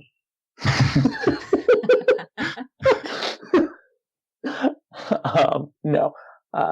If I ran directly into the back of Ball, I would probably squeal, but he's okay.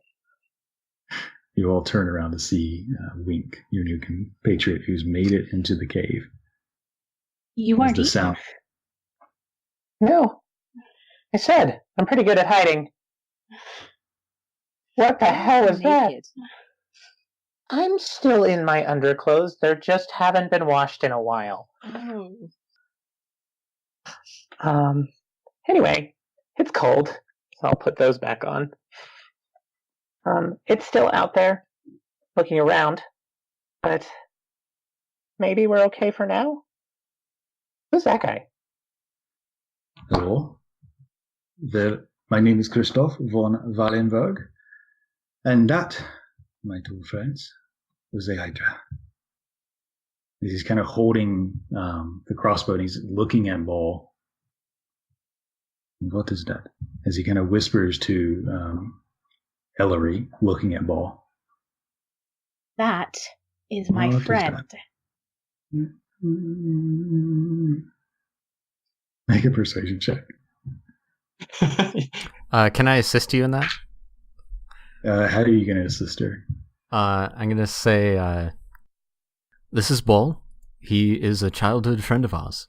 And he is someone that we owe our lives to many times over. He starts to open his mouth to respond as Ellery go ahead and make that persuasion check as he eyes over at Amson and then back at you. I'm helping Ball that- sit. At That is advantage. Good. Advantage is good. Right, so that's 21 total. All right, well, I suppose it's better than the Hydra. Welcome to my cave. As he kind of smiles, putting the crossbow back on over his back. We can stay here for the night, and then I suggest that we move as quickly as possible tomorrow morning. And he reaches his hand out to shake.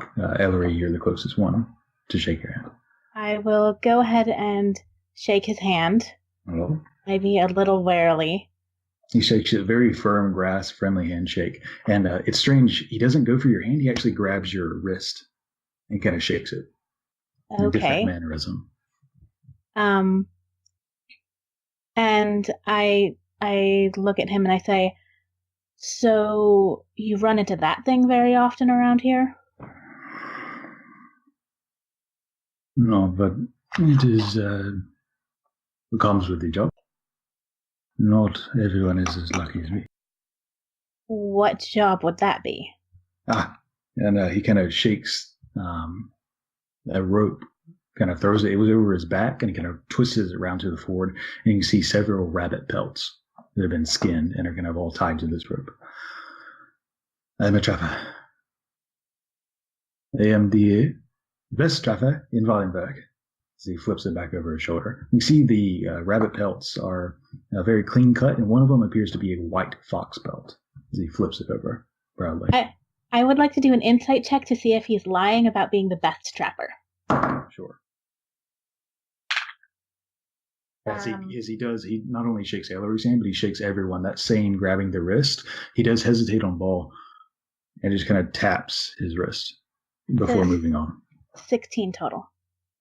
He's maybe not the best trapper. He's certainly a trapper. He doesn't seem to Okay. be lying about Wallenberg, though. Well, I won't make an issue of it.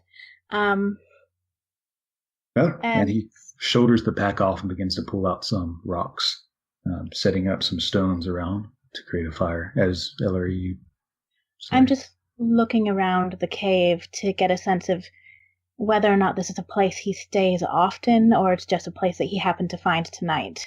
Make an investigation check. I'm so wonderful at those.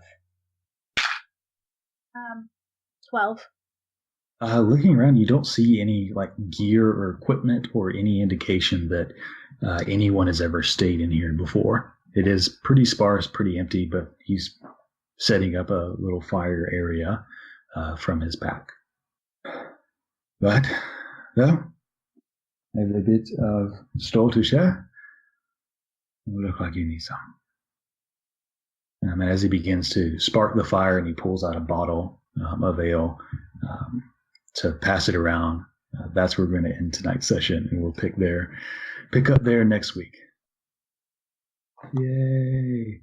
What the hell, guys?